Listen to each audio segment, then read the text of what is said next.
The Tower of London, 1546. A woman lies strapped to the rack, her wrists and ankles bound to wooden rollers. Two men, the Lord Chancellor and England's most powerful lawyer personally, turn the wheel. Her shoulders dislocate with audible pops. Her hips tear from their sockets. She screams, but she won't talk. They keep turning. When they're finished, her arms and legs dangle uselessly, destroyed beyond repair. She can't walk, can't stand. Days later, she's carried to a stake in a chair and burned alive. Her crime? Reading the Bible in English and refusing to betray other women. Think religious freedom came peacefully? Think martyrs died quick, noble deaths? The truth is far more brutal. Anne Askew was England's first woman tortured in the Tower of London, then burned at the stake, and she suffered both because she refused to implicate Queen Catherine Parr. This isn't a story about faith triumphing over evil. It's about what happens when the state uses a woman's body as a political weapon, stretching her until her joints explode, then burning what's left as public entertainment. Ready to see Tudor England's darkest hour? Let's go. Beneath the stone chambers of the Tower of London, Anne Askew was dragged into a world from which few returned whole. The year was 1546, and what was about to happen would shock even Tudor England, a society already hardened by executions, burnings, and public torture. Anne had already been tried and condemned for heresy. That should have been the end. But her silence about others, especially the women at court, suspected of sharing her Protestant beliefs, left her inquisitors unsatisfied. Chancellor Thomas Wriothesley and Sir Richard Rich, two of the most powerful men in England, acting under Privy Council's sanction, took an unprecedented step. They would personally oversee the torture of a condemned woman.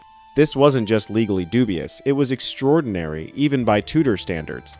The rack was England's most feared torture device, and it was rarely used on women, never with such direct political intent, never operated by men of such high rank. But Wriothesley and Rich weren't interested in procedure. They wanted names. Specifically, they wanted Anne to implicate ladies at court, perhaps even Queen Catherine Parr herself, in Protestant conspiracy. The rack was deceptively simple, a wooden frame with rollers at each end.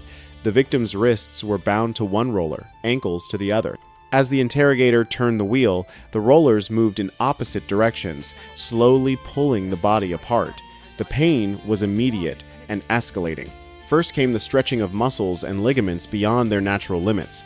Then the joints, shoulders, hips, knees, elbows began to separate from their sockets. The sound of dislocating joints was reportedly audible across the chamber. Anne was stripped to her undergarments and strapped to the device.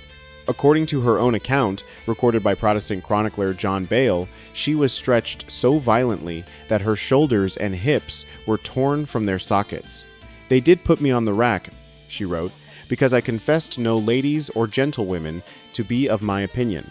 The torture began with Wriothesley asking questions. Who shared her beliefs? Which women at court read banned Protestant texts? Who gave her money? Anne refused to answer. Wriothesley ordered the wheel turned. The stretching began slowly, methodically. Anne's body elongated, her spine straightening unnaturally, her limbs pulling away from her torso. The pain was excruciating, a burning, tearing sensation as muscles stretched beyond their breaking point. Still, she refused to speak. Wriothesley grew frustrated. The professional torturer, the lieutenant of the tower, reportedly protested that continuing would kill her or cause permanent damage that would prevent her from standing at execution. Wriothesley dismissed him. Some accounts suggest he actually sent the lieutenant away so he wouldn't witness what came next. Then, Wriothesley and Rich did something almost unheard of. They removed their official robes and personally took control of the rack's wheel. Two of England's highest-ranking officials, working the torture device with their own hands, determined to break a woman who weighed perhaps 110 pounds and could barely fight back. They turned the wheel further. Anne's shoulders dislocated with sickening pops. Her hip joints separated.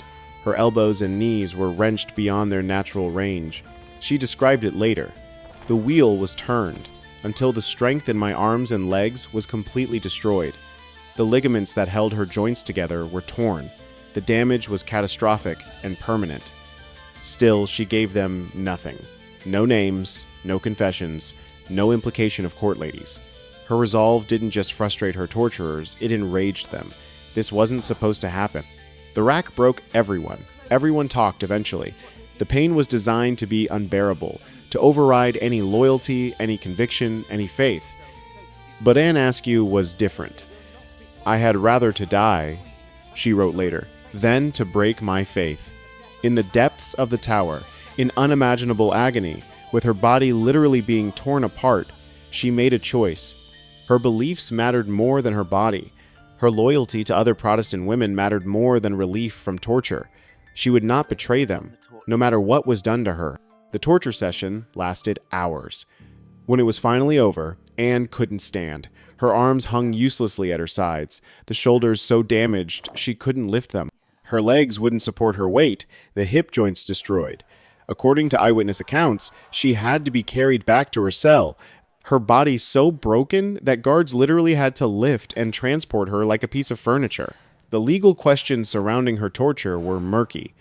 Torture was technically illegal under English common law without explicit royal consent. Whether Riesley had obtained proper authorization from Henry VIII is unclear from surviving records. What is clear is that Anne Askew's torture blurred the already thin line between judicial process and political persecution. She wasn't tortured for information about her own beliefs, those were already documented. She was tortured to implicate others, to give the crown justification for a broader crackdown on Protestant women at court. But torture failed. It failed to break her will. It failed to extract the names they wanted. It failed to make her compliant. Instead, it created something the crown didn't anticipate, a martyr whose suffering was so extreme, so visibly cruel, that it became propaganda for the very cause they were trying to destroy. When news of her torture spread through London, and it did spread, despite official secrecy, it created outrage, even among those who didn't share her beliefs. The image of two powerful men personally operating the rack on a woman whose trial was already concluded shocked the public conscience. It made her subsequent execution not just a religious statement, but a political scandal. Anne Askew's interrogators hoped the rack would make her compliant. Instead, it immortalized her. The cruelty inflicted on her body only deepened the power of her conviction. And now, with her body destroyed, unable to walk or stand, all that remained was the final spectacle, the public execution that would attempt, one last time, to silence her voice. But the crown wasn't finished with Anne Askew. Her broken body would be displayed one more time, carried to Smithfield to burn as public warning of what happens to women who defy the king's religion. The 16th of July, 1546. Smithfield, London. A crowd of thousands gathers in the summer heat. Nobles in fine clothes, clergy in religious vestments. Common people pressed shoulder to shoulder, craning for a view. They've come to watch heretics burn. But today is different. Today, they're going to watch a woman burn a woman so broken by torture she can't even stand. Anne Askew arrives in a chair, carried by guards. Her arms hang limp at her sides, useless. Her legs can't support her weight. The rack destroyed her body so thoroughly that simply getting her to the execution site required special arrangements. She sits slumped, held upright by ropes and wooden supports. Around her, three men, John Lascelles, John Hadlam, and John Hemley, walk to their own stakes. They're condemned too, fellow Protestants who rejected Catholic doctrine. But it's Anne who draws every eye. She's the first Englishwoman known to be both tortured in the Tower and then burned at the stake. The sheer brutality of her treatment has already circulated through London in whispered conversations. People came today partly for spectacle, partly for horror, and partly because Anne Askew has become something more than a heretic. She's become a symbol of how far the crown will go to enforce religious conformity. At the center of Smithfield's execution ground, 4 wooden stakes rise from stone platforms. At Anne's stake, workers have constructed a special seat, a small wooden chair attached to the stake itself, because she can't stand. They lift her from the carrying chair and strap her to the stake. Chains wrapped around her chest and waist to hold her upright. Her head lolls forward. Her destroyed arms can't grip anything. But her eyes are open, alert, watching. Beneath her feet, executioners stack bundles of wood faggots. They're called dried and seasoned for maximum flame. The wood is arranged carefully. Smaller kindling at the bottom to catch quickly. larger logs above to sustain the burn. The goal is a fire hot enough to kill relatively quickly, but not so explosive that it defeats the purpose of public suffering.